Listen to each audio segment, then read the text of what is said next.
You are watching खबर face to face. 19 जुलाई 2025 तारीख है 23 मुहर्रम और नमाज मगरिबन के बाद मालवानी मलाड के इलाके में एक बार फिर उस एहतराम का मंजर देखने को मिला जो हर साल मौला सज्जाद अलैहिस्सलाम की याद में बर्पा किया जाता है। जनाब रियाज भाई उर्फ राजू बटला साहब की जानिब से हर साल की तरह इस साल भी मालवानी के प्लॉट नंबर 70 रूम नंबर 26 से सालाना जुलूस अज़ा आबिद बीमार निकाला गया। ये मुबारक जुलूस मौला अली इब्ने हुसैन यानी मौला सज्जाद अलैहिस्सलाम की शहादत की याद में अदा किया गया, जो तमाम अकीदतमंदों के दिलों को गमगीन कर गया। ये जुलूस शांति और पुरअसर अंदाज में रवाना हुआ और मालवानी की बाकरिया शिया Jama Masjid gate number 8 MHB colony में जाकर इख्तिताम पजीर हुआ। हर साल की तरह इस बार भी अज़ादारी का ये मंजर अकीदतमंदी, सब्र और मोहब्बत से लबरेज रहा। मौके पर नज़र का भी मुनासिब इंतज़ाम किया गया था, जिससे आए हुए अज़ादारों की खिदमत और सहूलियत का पूरा ख्याल रखा गया। ये तमाम एहतिमामात जनाब रियाज उर्फ राजू बटला की जानिब से अंजाम दिए गए, जिन्होंने सालों से इस रिवायत को जिंदा रखा है और इमाम अली इब्ने हुसैन अलैहिस्सलाम की याद को समाज में मजबूती से बरकरार रखा है। आज की ये शाम मौला सज्जाद अलैहिस्सलाम की शहादत की याद में डूबी रही, जहां लोगों ने मातम करके अपने गम का इजहार किया और इस्लामी तारीख के इस अहम हिस्से को दिलों में ताज़ा किया। इस मुबारक मौके पर लोगों ने दुआ की कि मौला की ये याद हमेशा इसी तरह इत्तेहाद और अकीदत के साथ मनाई जाए और आने वाली नस्लों तक ये पैगाम पहुंचाया जाए कि कैसे इमाम सज्जाद अलैहिस्सलाम ने अपने सब्र, इल्म और इबादत से इस्लाम को जिंदा रखा। मालवानी का ये जुलूस आज भी गवाह है उस वफा, सब्र और गम का, जो करबला के बाद सज्जाद अलैहिस्सलाम की ज़िंदगी का हिस्सा रहा। अल्लाह से दुआ है कि हमें उनकी सच्ची पैरवी करने की तौफीक अता फरमाए।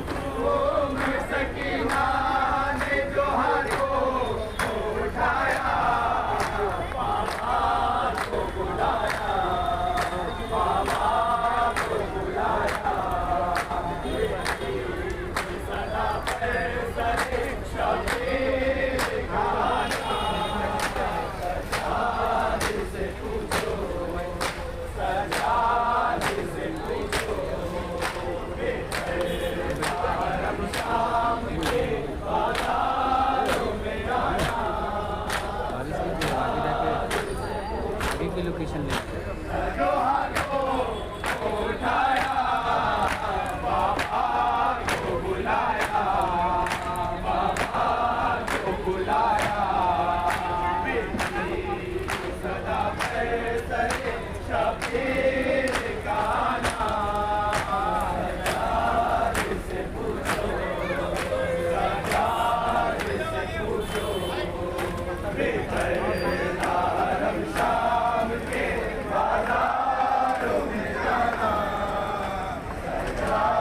दोस्तों, आप देख रहे हैं खबर फेस्टिवल में निशान आजमी। आज 23 मुहर्रम है। इमाम ज़ैनुल आबिदीन अलैहिस्सलाम चौथे इमाम सज्जाद अलैहिस्सलाम की शहादत को लेकर मालवानी गेट नंबर 7 से मालवानी गेट नंबर 8 बाकरिया शिया जामा मस्जिद तक जुलूस यहाँ पर आ गया। हमारे साथ मौलाना असद साहब आए हैं, मुझसे बात किया। मौलाना साहब, ये जो जुलूस निकाला गया किस सिलसिले में निकाला गया, उसके बारे में दर्शकों को क्या कहना है? बिस्मिल्लाहिर्रहमानिर्रहीम। ये आज ये देश में इतना बड़ा जुलूस निकला है, मोमिन सिराज अक़ीदत पेश कर रहे हैं। ये हमारे चौथे इमाम ज़ैनुल आबिदीन अलैहिस्सलाम के सिलसिले से ये जुलूस उनकी शहादत के सिलसिले से निकाला गया है। ये वो इमाम थे जो करबला में बीमार थे। इमाम हुसैन अलैहिस्सलाम की शहादत के बाद आप देखिए कि जब खैमे को आग लगाई गई, बीवियों को असीर किया गया और उसके बाद सैयद सज्जाद के हाथों में हथकड़ियाँ, पैरों में बेड़ियाँ, गले में तोख खारदार, वो सैयद सज्जाद जो हमारा चौथा इमाम है, जो रात में खुद से बिस्तर से उठ नहीं सकता था, उसे जंजीरों से जकड़ दिया गया और उसे कूफा और कूफा से शाम और शाम के बाजार में लेकर गए हैं। उन्हीं की याद में जो है आज उनकी शहादत की तारीख है। ये जुलूस उन्हीं की शहादत की याद में हम मना रहे हैं। और चूंकि ये हमारे चौथे इमाम वो हैं जो 35 साल तक अपने बाबा पर खून के आंसू रोते रहे। वो मदीने में सिर्फ इमाम हुसैन अलैहिस्सलाम की अज़ादारी की है। आप सोचिए कि जिस इमाम ने इतनी तकलीफें बर्दाश्त की, इतने जुल्म को बर्दाश्त किया, माँ बहनों को शर्मिंदे कूपा और शाम के बाजारों में देखा गया, वहाँ पर गर्म पानी फेंका गया इमाम के ऊपर, आग के अंगारे इमाम के ऊपर फेंके गए। उसके बाद इमाम मदीने में सिर्फ रोते रहे, गिरिया करते रहे, लेकिन जालिमों को बर्दाश्त नहीं हुआ। आप देखिए कि मदीने में इमाम को जो है गिरिया भी लोगों को बर्दाश्त नहीं हुआ, इमाम को जहर दिया गया। और आज की वो तारीख जो 25 मुहर्रम है, हमारा ये चौथा इमाम भी हमसे जुदा हो गया। चौथे इमाम से पूछा जाएगा आपको सबसे ज्यादा मसाब कहाँ ढाए गए, सबसे ज्यादा अजियत कहाँ हुई, तो इमाम ने क्या जवाब दिया? देखो, जब चौथे इमाम से जो है ये सवाल हुआ कि मौला सबसे ज्यादा आपको अजियत कहाँ हुई, तो मौला ने करबला का नाम नहीं लिया। जबकि आप देखिए करबला में जुल्म की इंतहा हो गई है। करबला में 6 माह के बच्चे को जो है गले पे तीर मारा गया, जबकि इमाम हुसैन अलैहिस्सलाम पानी मांग रहे थे। करबला में जो है जनाब कासिम के लाश को पामाल किया गया। करबला में इमाम हुसैन अलैहिस्सलाम के सर को तन से जुदा किया गया, खैमों को आग लगाई गई। सब कुछ इमाम ने बर्दाश्त किया, लेकिन इमाम को सबसे ज्यादा जो सदमा है और पूरी जिंदगी सदमा रहा, इमाम यही एक जुमला फरमाते थे, अशाम अशाम, क्योंकि वो शाम का बाजार था जहां 1 लाख नाचने वाली औरतों को बुलाया गया था। आप सोचिए किस तरीके से जो है मजमा इकट्ठा किया गया था ताकि बीबियों को जलील किया जाए, सैयद सज्जाद को जलील किया जाए। यही वजह है कि इमाम आंसू रोते रहे, इमाम खून के आंसू रोते रहे। इमाम से जब भी कोई सवाल करता था, मौला सबसे ज्यादा तकलीफ आपको कहाँ हुई, तो मौला फरमाते थे अशाम अशाम, जहाँ तमाशाइयों का एक हुजूम था, मुनादी निदा दे रहा था, आज ही ज़ैनब आज ही रुकैया, ये अली की बेटी है, ये अली की बेटी ज़ैनब है, ये अली की बेटी उम्मे कुलसूम है। मौला उस सदमे को बर्दाश्त नहीं कर पाए। चौथे इमाम ने एक अपने हाथों से किताब लिखी थी, उस किताब का नाम हमारे दर्शकों को बताइए, और वो उस किताब में क्या है, दुआ है या क्या है? मौला ने जो अपनी किताब लिखी सहीफ़े कामिला, ये दुआ की किताब है। और मौला ने जो है करबला के बाद सिर्फ दुआ को अपना हथियार बना लिया था। इसमें सलाहुल मोमिन, मोमिन का जो हथियार होता है वो दुआ होती है। और मौला ने जो है ये दुआएं लिखी हैं, और उसमें मौला ने अपनी तमाम तर मुसीबतों को भी बयान किया है। आप उनकी ज़ियारतों को पढ़िए, उनकी दुआओं को पढ़िए, तो हकीकत में किस तरीके से इमाम ने अपनी जिंदगी को गुजारा है, इमाम का तर्ज अमल क्या है, आपको इस किताब से पता चलेगा। मतलब आखिर में हमारे दर्शकों को ये बताइए कि हम मुहर्रम क्यों मनाते हैं, क्यों गिरिया करते हैं, क्यों मातम करते हैं, और आलम इस्लाम को क्या मैसेज देना चाहिए? देखिए, ये जो अय्याम अज़ा है, ये जो मुहर्रम हम मनाते हैं, दरअसल जो है आप देखिए कि सन 61 हिजरी में जिस तरीके से इमाम हुसैन अलैहिस्सलाम और उनके तमाम असहाब वफा को शहीद किया गया है, यह हर साल हम इनका गम मनाते हैं, इसलिए कि इमाम हुसैन अलैहिस्सलाम ने सिर्फ दीन बचाने के लिए कुर्बानी नहीं पेश की थी, बल्कि इंसानियत को बचाने के लिए भी कुर्बानी दी थी। तो ये पैगाम जो हर साल हम पेश करते हैं मुहर्रम का, ये इंसानियत का पैगाम है, जो इमाम हुसैन अलैहिस्सलाम का एक मकसद था कि इंसानियत को बचाना है। ये अय्याम अज़ा हमारे लिए एक जो है पैगाम है कि लोग इससे एक सबक हासिल करें कि हमेशा जो है जालिम के खिलाफ होना चाहिए, जो मजलूम है उसकी हिमायत करना चाहिए। बहुत बहुत शुक्रिया आसाम से बात करने के लिए। शुक्रिया। ये जुलूस चौथे इमाम के सिलसिले में निकल रहा है। ये जुलूस निकालने वाले जनाब रियाज अहमद साहब इफराजी हैं। लगभग 15 से 20 साल होने आ गया इस जुलूस को निकलते हुए। ये जुलूस जनाब सैयद सज्जाद आबिद बीमार अली इब्न हुसैन की याद में निकाला जाता है, जिन्होंने करबला के बाद ज़ाहिर हरम का कारवां लेके शाम और शाम से कूफा, कूफे से दरबार यजीद तक सारे मसाइबों को उठाते हुए चौथे इमाम ने मरहले को हल किया और मेरे कारवां बनकर सारे काफिले को लेकर आप खाने तक थे, उन्हीं की याद में ये जुलूस आज निकाला जा रहा है। ये अलम, ये ताबूत, ये गहवारा, ये जुलजना, ये सब उसी की अलामत है। और दूसरी चीज, जो लोग ये कहते हैं कि मातम नहीं करना चाहिए, मैं इनको बताना चाहता हूँ कि सरकार दो आलम ने भी मातम किया। करबला के वाक़यात के पहले हज़रत मोहम्मद सल्लल्लाहु अलैहि वसल्लम ने इस चीज का मातम किया कि एक खाक शीशे में लेके जब जिब्रील ने बताया था कि इस तरह का वाक़या होगा, तो उन्होंने एक खाक रखा था। वो खाक को देखकर रसूल ने बहुत मातम किया, बहुत गिरिया किया है।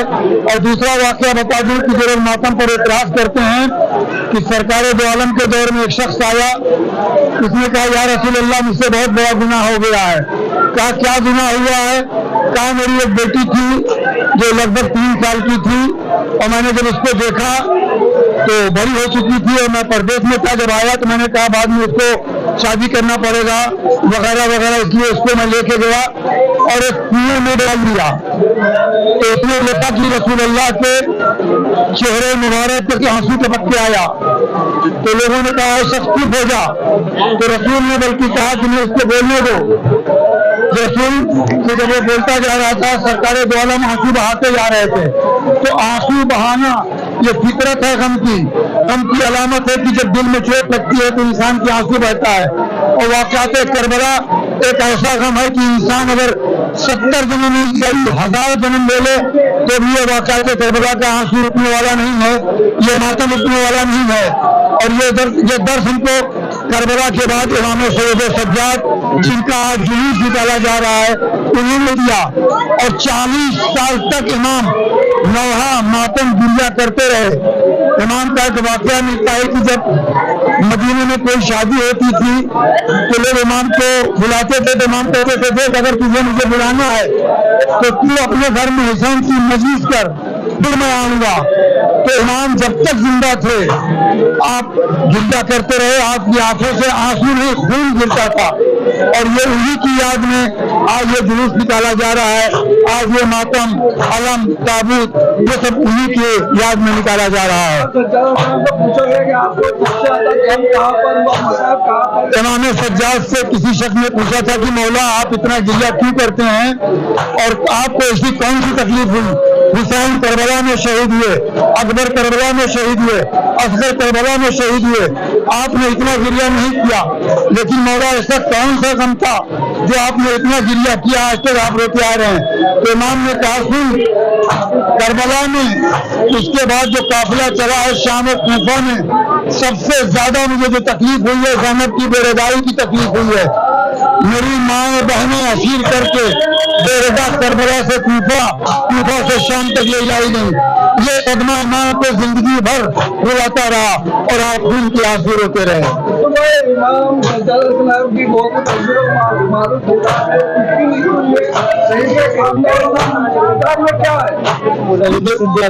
शहीद के बारे में आप थोड़ा सा रोशनी डालेंगे, क्योंकि उन्होंने इस किताब को हवा लिया है।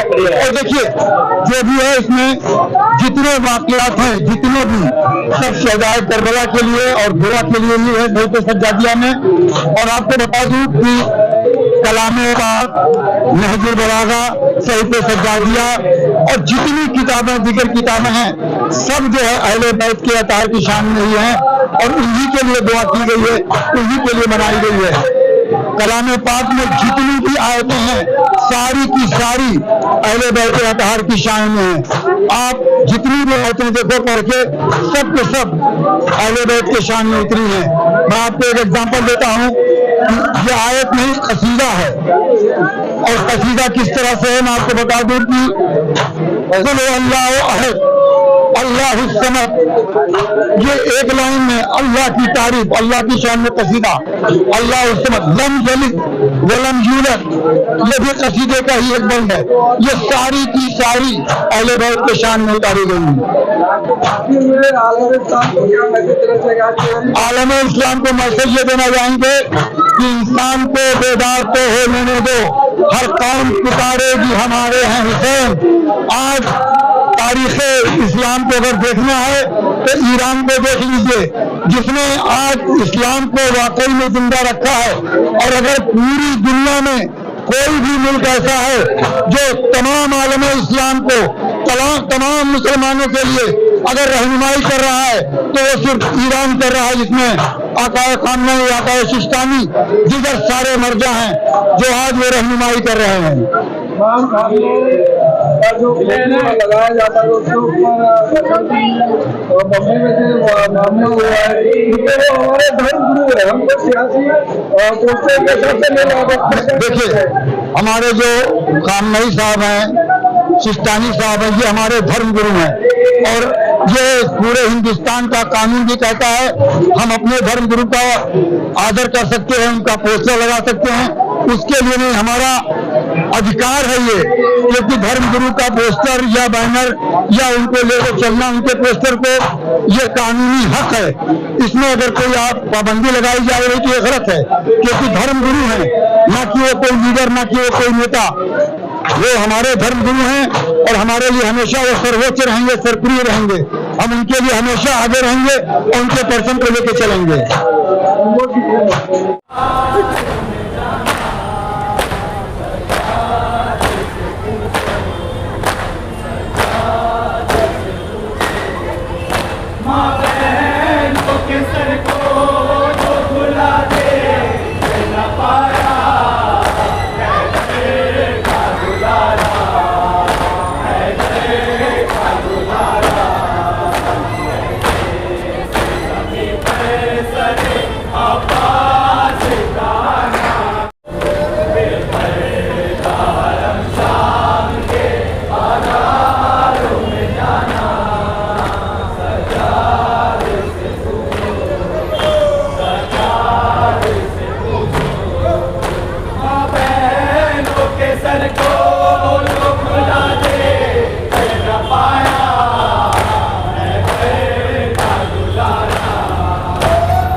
रोए सजा,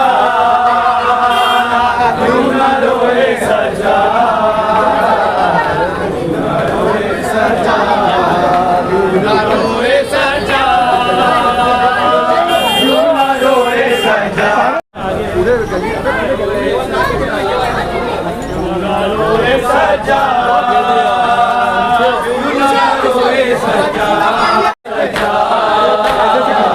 क्यों न रोए सजा, नजर से गिरा पास कसर, मैं देख चुका हूँ वो मंजर, दरबार में मैं क्यों मर न गया, जब नाम तुम्हारा लेकर कहता था लई ज़ैनब कहाँ, ले आओ यहाँ पर बेचादर, क्यों न रोए सजा, क्यों न रोए सजा, क्यों न रोए सजा, क्यों न रोए सजा, क्यों न रोए सजा, क्यों न रोए सजा, क्यों न रोए सजा, क्यों न रोए सजा, रोए सजा, सब कल हुए मैं जिंदा था, बीमार सही लड़ सकता था, शर्मिंदा हूँ मैं असगर से, वो तीर सितम से लड़ तो गया, वो तीर मेरे क्यों कर न लगा, जिस तीर से घायल था सिगर, क्यों न रोए सजा, क्यों न रोए सजा, क्यों न रोए सजा, क्यों न रोए सजा, क्यों न रोए सजा, क्यों न रो, क्या बतलाऊं, क्या साबिर करूं, क्या साबित करूं, है जख्म बहुत दिल के अंदर, क्यों न रोए लाल मेरे भाई को गवा कर बैठी हो, मासूम बहन को जिंदा में जो छोड़ के तन्हा आया, क्यों न रोए सजा, क्यों न रोए सजा, क्यों न रोए सजा, रोए सजा, क्यों न रोए सजा, क्यों न रोए सजा, रोए सजा, क्यों न रोए सजा, क्यों न रोए सजा, मैं जैसे गिरा पास कसर, मैं देख चुका हूँ वो मंजर, दरबार में मैं क्यों मर न गया, जब